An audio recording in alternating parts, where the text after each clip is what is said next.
I've been reading a book called Only the Dead by Jack Carr. Jack Carr writes contemporary thrillers, okay?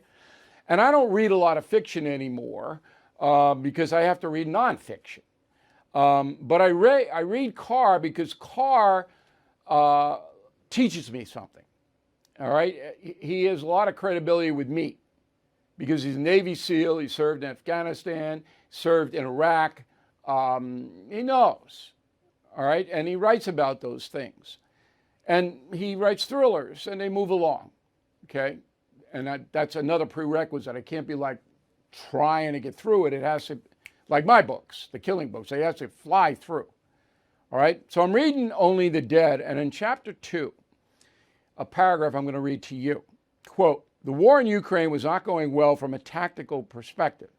From a strategic perspective, it had exceeded beyond Russia's expectations. The Americans were drawn in, funding the corrupt Ukrainian government at levels unheard of, even at the height of their follies in Iraq and Afghanistan," unquote. So joining us now from Cleveland, Ohio is Jack Carr. And thank you for your service to this country, number one. Thank you for the entertaining books, number two. And as I just said, you, in chapter 2, kind of cast aspersions at NATO and the USA defending Ukraine. Is that your opinion? Well, it's coming from a Russian character, in this case, a Russian intelligence official. So I like to show what I think that is in their minds and also encourage people to go a little bit deeper and maybe just not take a singular talking point or a singular tweet as their own opinion, because we can take these lessons and hopefully apply them going forward in the future as wisdom. And there's a lot of lessons to learn from the situation in Ukraine. But when we think about NATO and we think about the end of the Cold War and how many countries that used to fall under that Soviet umbrella are now a part of NATO and are right on Russia's borders, I think it's important to take the enemy's perspective into account, especially if you're going to end up eventually at that negotiating table. Okay, now you're a sophisticated analyst of these things because you were in Afghanistan, you were in Iraq, combat vet, led men there. You understand, I think, the big picture. And the big picture here and why I support the defense against Putin is because of Taiwan and Xi, you know that. And Putin himself is, really suffering in Ukraine. And the Russians didn't think that it would turn out this way, a stalemate pretty much, and they're losing thousands and thousands of people.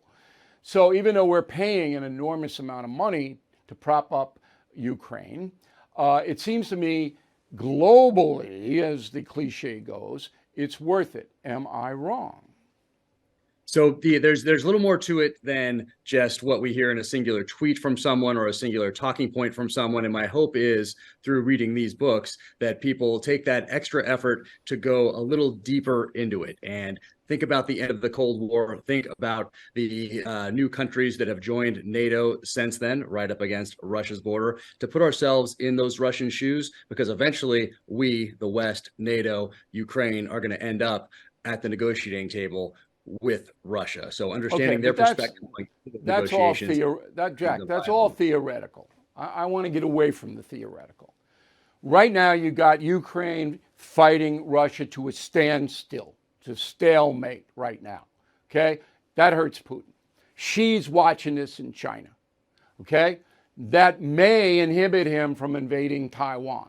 If we didn't fight Putin with aid and all of the military stuff that NATO and the USA has given him, I think it'd be a lot easier for Xi to invade Taiwan. Do you disagree with that?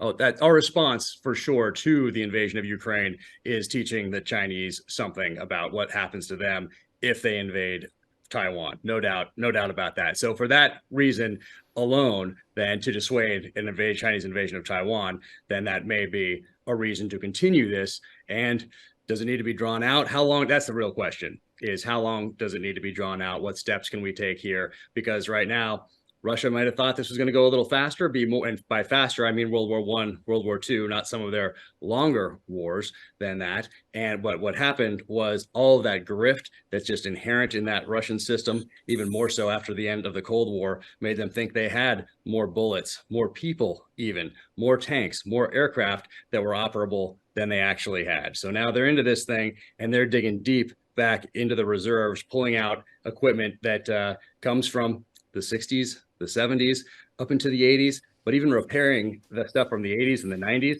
that gets more difficult. So some of this older stuff we're seeing, we think it's a bad sign, but actually it works a little better because it's not as technical and they can throw a lot of it at this problem. Okay. You write about the corrupt Ukrainian government. Do you believe Zelensky's corrupt? Do you think that our money is not being used the way it should be used?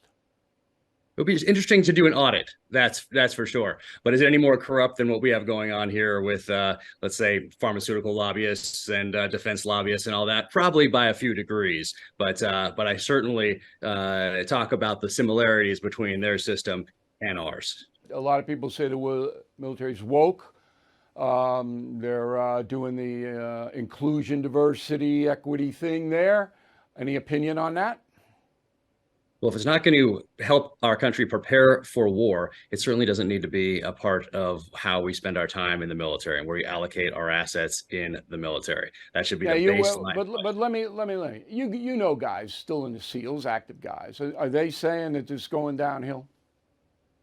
I have heard that it is not what it once was. I think that's without me actually being there in those shoes, I'm comfortable saying that. It is not what it once was. And it's a tough time for those guys to be in, especially coming off such a strong run from 2001 onward when we got to go downrange and do the job that we prepared to do and wanted to do. Yeah, it's tough for them right now. All right, Jack. Thanks very much. The book again is Only the Dead, and I think you guys will enjoy it.